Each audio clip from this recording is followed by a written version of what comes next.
Today should have been Tina's turn to speak, but since February, she's been really ill. So on Friday, I'll get into it in my speech because I have a little segue to it, but she's written a little note to you, and it says, "To my dear Unity friends who have known and have been struggling with my health on all levels, I say thank you from the bottom of my heart for all your prayers, messages, and phone calls. On Tuesday, I felt my heart open, and I could literally feel your love. And I knew that title of my talk, now Neil's talk, is true. Love is the answer. With love, I am healing, and thank you for your support."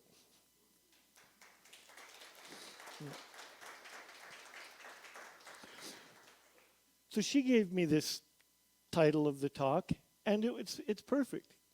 Because I believe that love is the answer. And I don't even know the question, and I don't even know how I arrived with it. And it's interesting on how God works her magic. Since Tina's been ill since February, but she is on the mend.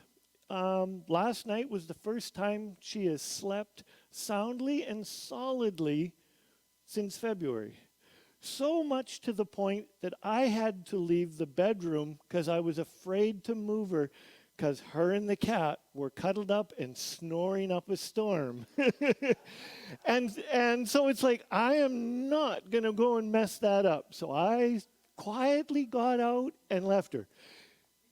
It was great. So I can say firsthand, Tina is having issues with divine timing. Tina at times is not the most patient person in the world, and this is a beautiful lesson in divine timing. Hurry up, I want to be fixed now. And divine timing is saying, patience, grasshopper, patience. So since I'm taking over Tina's talk, Tina loves props. So I brought props. And to make it my talk, I needed to change what she had previously put on these boards. So on the moment on Friday, Tina realized that she's not going to be able to do this. So Friday afternoon, she says, "Neil, I need to give you the talk. I need you to do this for me." And I said, "Fine." And it was with all things in divine timing. For me as a speaker, when I allow and it comes into my body that I am going to speak and do something, wham! Divine timing and God's will comes in and says, "Okay, you need to learn the lessons." The issue was, I needed to learn the lessons by Sunday. So it's like boom, boom, boom, boom. And so using my prop, I thought.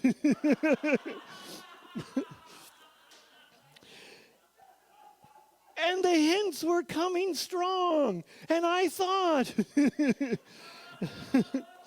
And then I thought, holy, this is what the talk is about. How can it be this? So some of you know that besides me having a great personality, good looking, a talented speaker, and of course humble, I'm also an award-winning 4 times international best-selling author. So as with all authors, I like to do research. And so research is what I did. So I went back to the talks because I remembered I did a talk on love. And I went to 2021, 2020, 2019, and realized, holy smokes, I talked in 2018, I did a talk on love. And I shared that the Greeks had 8 different types of love. So they had eros, which is the sexual passion. And they have philia, which is the deep friendship. They have ludus. They have agape. They have storge. They have 8 different types or descriptions of love. And then in all of that, agape is the closest to me that out of their definitions, which is love for everyone. But as I sat in it, I went, that's not quite right. It's like in unity, we say that we talk about the 12 powers and we talk about divine love, and I'm going, well, agape is close, but it's really a mixture of all of them. So I thought, well, who could be an expert on divine love? And I went, well, it's Charles Fillmore's and Myrtle Fillmore's talk. 12 powers. So of course I did the only thing that a researcher would do, is I looked up Charles Fillmore's 12 powers in love, and this is what I thought. Because I'm in a short time frame. I'm dealing with this Saturday morning. I'm like, come on now. I don't have that kind of time. Because it's huge, and it's in depth, and it's written from 1930. And the language is not the same. So I have to take my 2022 brain and try to interpret the 1930, which is kind of exciting. But it was really, I was just settling into it, and my friend Chris, who sends me the daily, and we discuss it via text, so we have to be succinct. He sends me his lessons from A Course in Miracle, and always the easy to understand David Hawkins. So he sends me this on Saturday morning, and I'm wrestling with Charles and Myrtle Fillmore's the Divine Love, and he sends me A Course in Miracles, which is beautifully timed on love, and David Hawkins on love. And I'm going, okay, I'm full to here on technical definitions. And then I went, as a coach, if you can't find the answers, you're asking the wrong questions. If the answers are eluding you, you're not asking the right questions. So I thought to myself, what's divine love? This part of me, the ego part of me, jumps in and comes up with an answer. And then I knew, that's not the part that has the answer. It's this part that has the answer. The part of me that needs to shut the bleep up and just. Because love is the answer. It's simple as that. Love is the answer.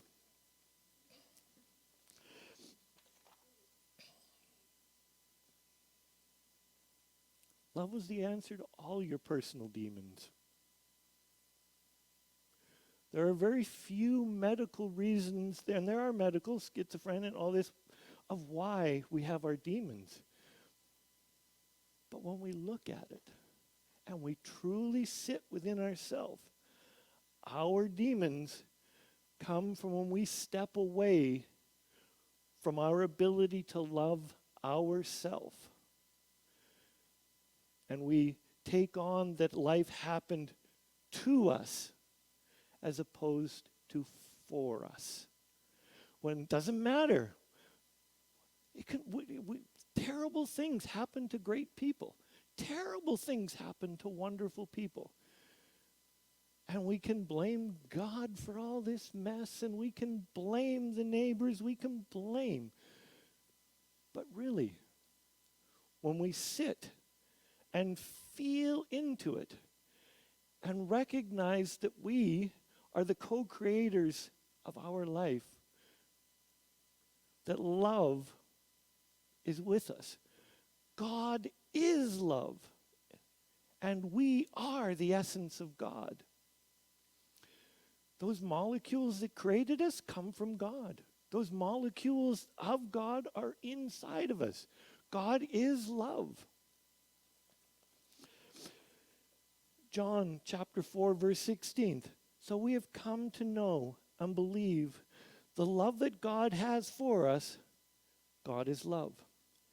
And whoever abides in love abides in God, and God abides in him.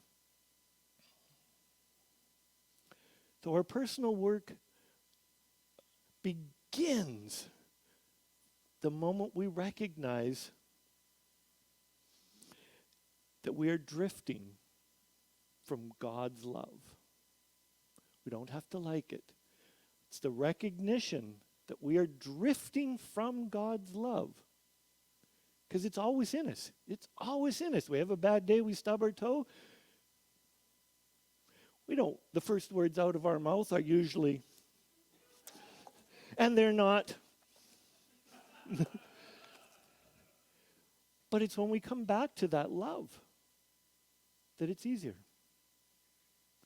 I'm not saying it's easy, because some hurts are deep, and some hurts take a long time.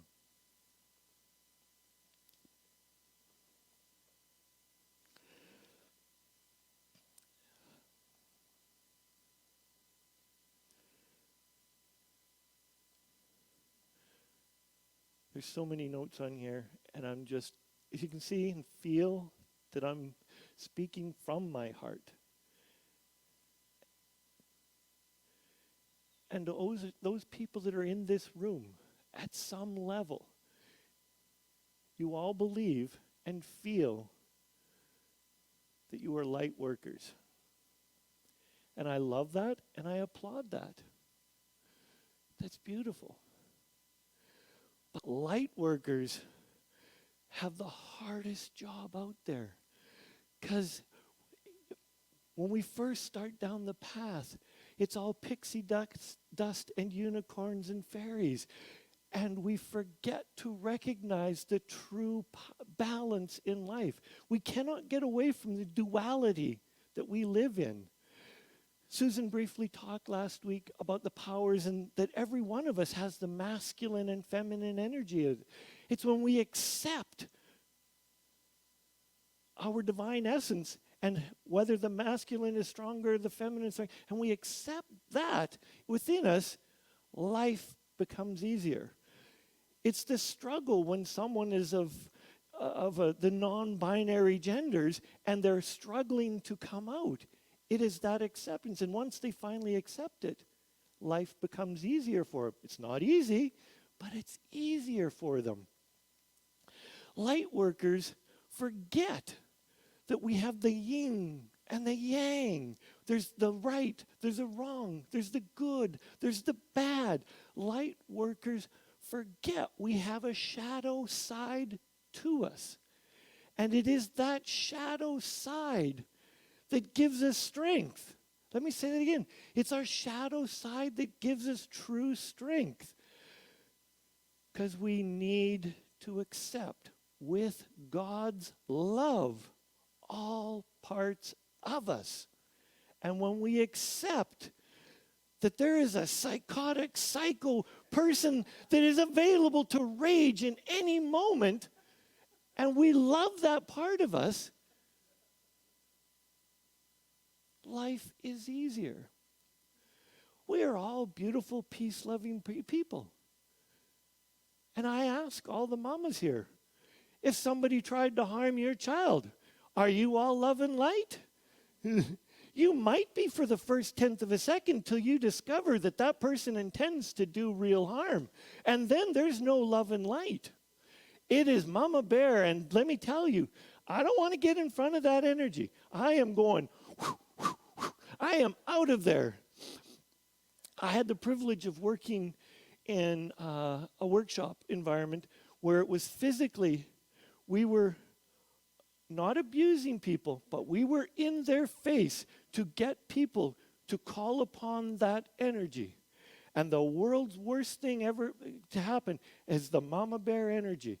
One of the coworkers, so I'm standing in front of something and I am trying to entice them, and nothing was going to happen because they were love and light.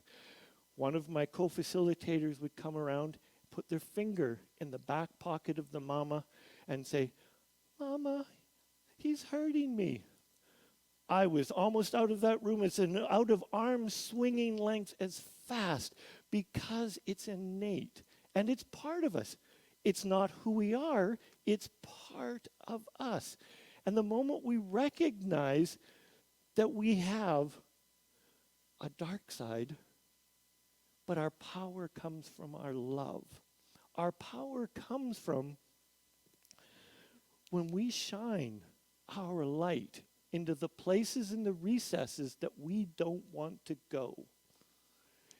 Our true divinity comes from we have the courage, we have the fortitude to look inside of us and go, ooh, that was not the nicest version of me, but I love and accept it, and I can and will do better.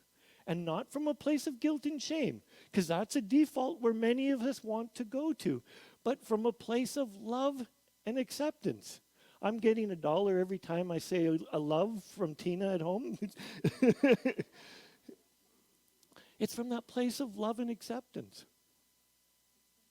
When we accept ourselves, when we love ourselves, somebody may do something to me, and I do not have to like it, and I do not have to accept it. But when I connect with their soul at a soul level, I can forgive and I can love.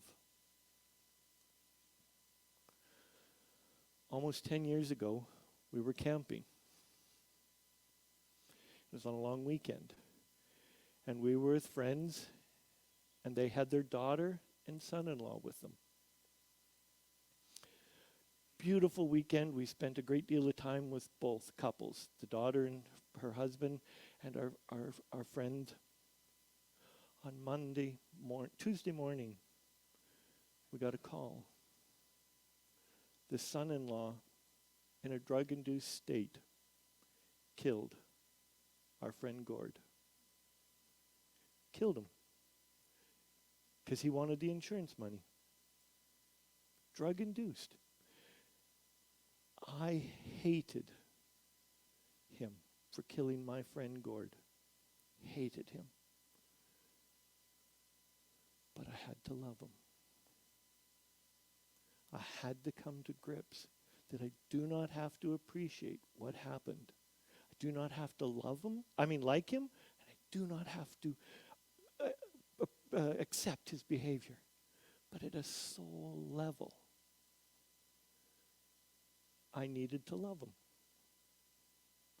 And as I recognized that I chose to love him, because it was an active choice, it was a choice that if I'm truly going to be a warrior of the light, if I am truly going to be a light worker, I need to take, this is my opinion, and love that person for whatever he's done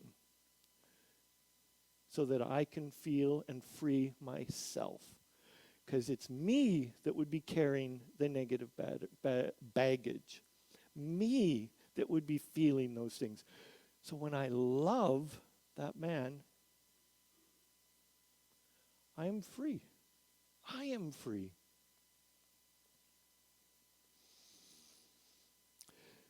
Many people believe, like me, that we're here on this earth for a reason.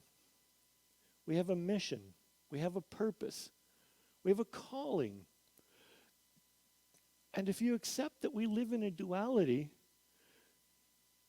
if you have a mission, you're going to have a shadow mission. And if you're not living your mission, who's over here living it for you? Your shadow mission. So when you have a bad behavior and you're doing something, it's a recognition that it could be your shadow mission. And how do you deal with it? You start shining love and light that's deep within you. It's innate. It's always in you. It is you. You are love. You cannot help but be love. And all of the hurt from our youth and our past and our upbringing and that, you are spending all of your time and energy to heal. And that's all you're doing. So when you recognize and honor the play and honor the adventure of putting this little love and light into every crevice, every orifice, every nook and cranny in your existence that you don't want to look at, and you come from a place of playfulness and love, life is easier. We're all love and light till we're not. And when we're not, step back into the light when you're ready. Because life is going to move you here. And then you're going to step back into the love and into the light. And that's all you can do, is honor that you are a light being, a light worker. God is on your side. God is in your side. It's in you.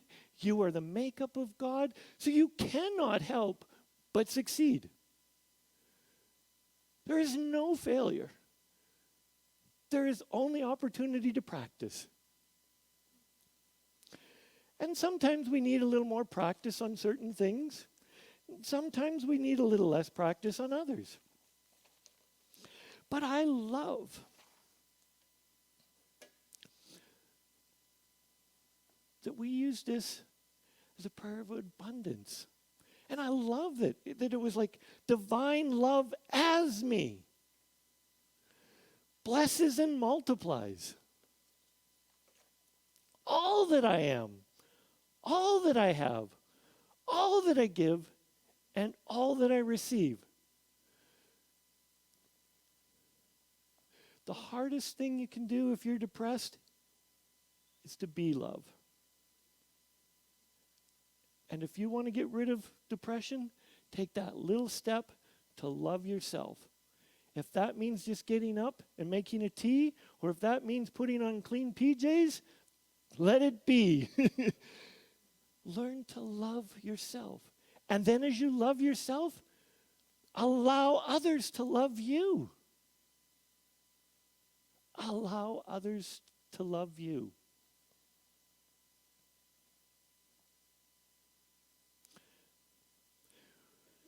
Wherever you shine God's love, there will only be light, and your love. You did not come to this earth to live in fear. As you came as love. And when you leave this world, you will go back to love. Because we have just forgotten in the in-between stages that that's all we are. And with my motto is, if it's not fun, I don't want to do it, it makes it a heck of a lot easier to be in love. I used to teach a program called The Spiritual Warrior. And a spiritual warrior is not the Hollywood action-packed, terrible visualization of what a hero is. For me, a spiritual warrior is a person that's willing to take on their toughest, most cunning, most deceitful foe that they will ever take on, ego and themselves. A spiritual warrior is willing to look at themselves and stand up in spite of the fear, stand into their own ego and go, I love you, I don't appreciate it, I want more, but I love you. And with that, take out their little sword, their little flashlight, and shine God's love into themselves. Every one of you, at some form, whether you're a Padawan or a master, a black belt master, you are all spiritual warriors. Because you're choosing to look at yourself, choosing to spread God's love, choosing to recognize that you are love. And know this, you are loved.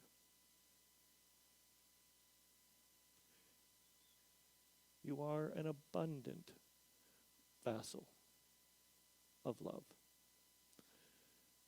And so Anthony's going to lead us into a meditation.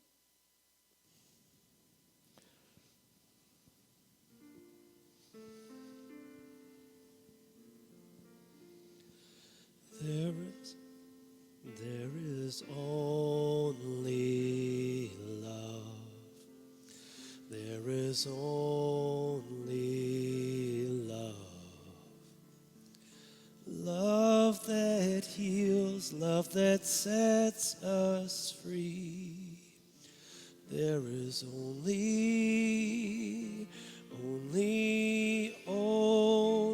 love. There is only love. There is only love. Love that heals, love that sets us free. There is only love. There is only love. There is only love. Love that heals, love that sets us free. There is only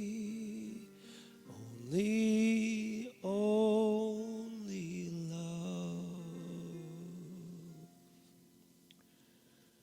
I ask you to sit back comfortably in your chairs. Close your eyes if you're drawn to do so. Get comfortable. Take in a slow, deep breath.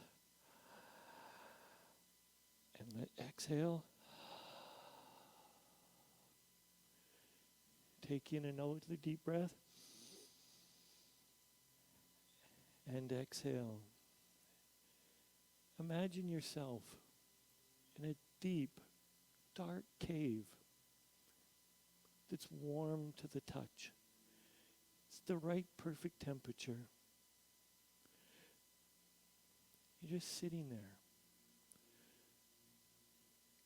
You don't feel the chair anymore. It's like you're suspended in nothingness. And you feel this warmth grow in your heart, and you can't help but start to smile because you recognize you are love.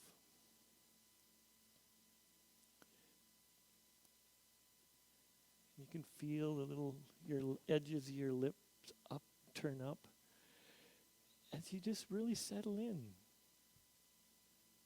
You are love. I am love.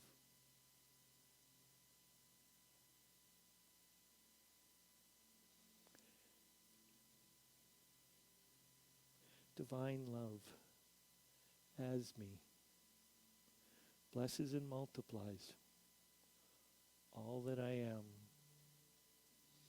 all that I have, and all that I receive. You feel grounded. You feel love. You are love.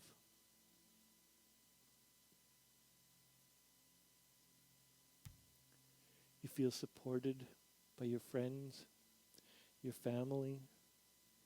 You know you make a difference.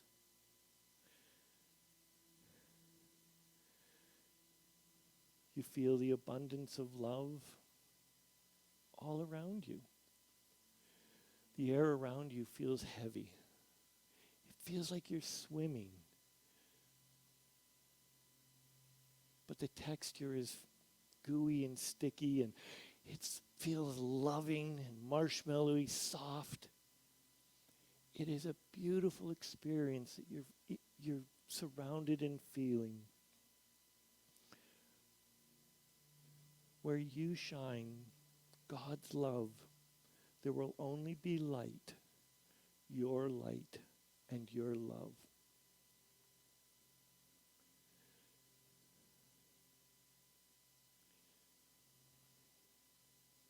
It's the recognition that it only takes the light of one person, and that is you, to lead yourself out of the darkness, because you are a warrior of the light. You are the embodiment of God. There is nothing you cannot do. Fear is just a four-letter word that means nothing to you in the right here, right now.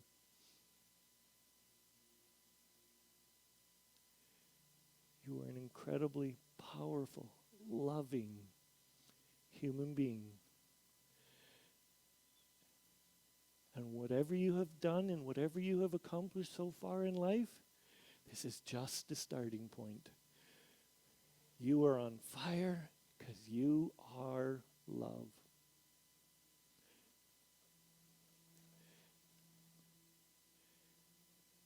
And slowly, you're going to bring in this embodiment of love. You're going to bring it into your heart so that you can feel this any moment, at any time. And you're going to come back to this comfy chair, back into this room, back to this moment, and recognize that there is only love, a love that heals. And thank you.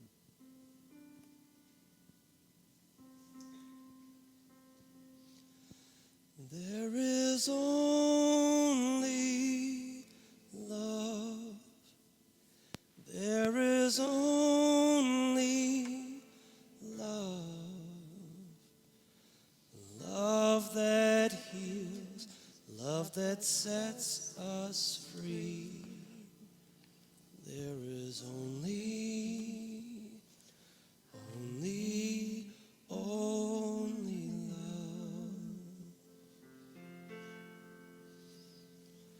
There is only love. There is only love. Love that heals, love that sets us free. There is only